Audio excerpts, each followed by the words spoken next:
Hey, what's up, y'all? So, I'm getting ready for church, but popcorn preaching. So, as I'm getting ready for church, it kind of hit me, that 6.5 years ago, because I'd only been out of prison a little over 6 years now, but 6.5 years ago, man, I tell you, I would have gotten ready for, then we would call it chapel service, in a totally different way than I'm getting ready now. And that's when God hit me with today's popcorn preaching. And he brought to my mind the armor of God. Ephesians chapter 6. And, the word of God tells us about, putting on the helmet of salvation and the breastplate of righteousness and the shield of faith and the belt of truth and having our feet shod with the gospel of peace. Right?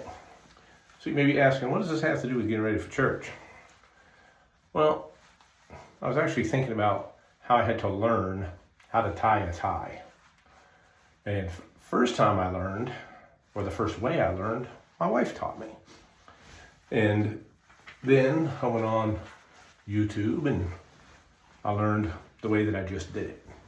Now, not that I'm some professional tie-tier, but I had to learn how to tie a tie. I had to learn how to dress for church, say the way that people out here dress. And it's the same way with the armor of God. We can read about it, and we can learn about it, and we can even speak about it.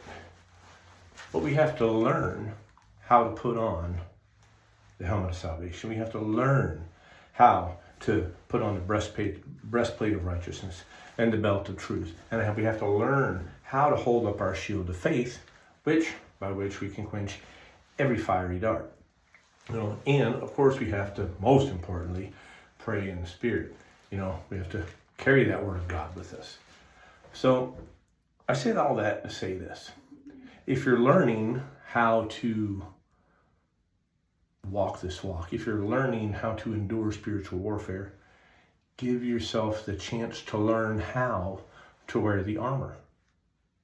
Everybody has to adjust their armor every now and again. So I want to encourage you, cut yourself a break, but make sure you have your armor on. You'll have a good day.